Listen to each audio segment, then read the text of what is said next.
নমস্কার বন্ধুরা, আজকে আমি আপনাদের জন্য নিয়ে এসেছি পুদিনা পাতার শরবত বা আমের শরবত।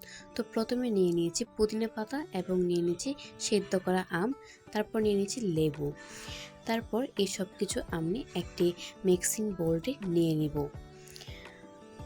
একটি কাঁচামরিচও দিয়ে দিয়েছি এর মধ্যে এবং সব কিছু উপকরণ ভালো মতো ঢেলে নিব।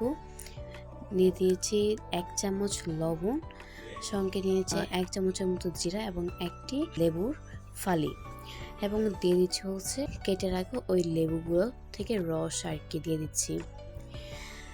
ভালো করে রসগুলো চিপে দিয়ে দেবো। আমি এই লেবুটি হচ্ছে একটি মাঝারি সাইজেরই নিয়েছি, আপনারা আপনাদের প্রয়োজন মতো করে নিতে পারেন এসব। আর আমি এখানে দিয়ে দিচ্ছি পানি। এবার আমি সব কিছু ব্লেন্ড করে নিব। তো আমি এখানে কোনো কিছু মাপ করে দিই নাই, আমি আমার আন্দাজ মতো দিয়ে নিয়েছি। তো আমার ব্লেন্ড করা কমপ্লিট হয়ে গেছে। তো আপনারা দেখে নিন এর থিকনেসটা কী রকমের হয়েছে আর কি। আপনারা এটাকে একটি জারে করে রেখে দিতে পারেন বা কোটাই করে ফ্রিজের মধ্যে, ডিপ ফ্রিজের মধ্যে রেখে দিতে পারেন অনেকদিন যাবত। এবং যখনই, এখন যেহেতু গ্রীষ্মকাল, তো আপনার যখনই প্রয়োজন হবে, যখনই রোদ থেকে আসবেন, এই ধরনের 1 গ্লাস ঠান্ডা ঠান্ডা শরবত খেতে কারই না ভালো লাগে।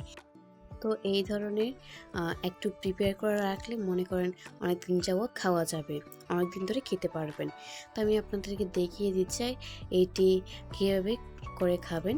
তো আমি এখানে 1 গ্লাস পানি নিয়ে নিয়েছি, এর মধ্যে আমি 1.5 চামচের মতো ওই পুদিনা পাতার পেস্টটা দিয়ে দিলাম, এবং এটাকে মধ্যে আমি সামান্য একটু চিনিও দিয়েছি। এবং আপনারা যে ধরনের মিষ্টি খেতে পছন্দ করেন ওই ধরনের চিনি দিয়ে দিবেন।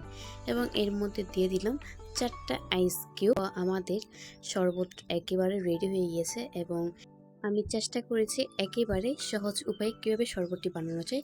তো আপনাদের কেমন লেগেছে অবশ্যই জানাবেন।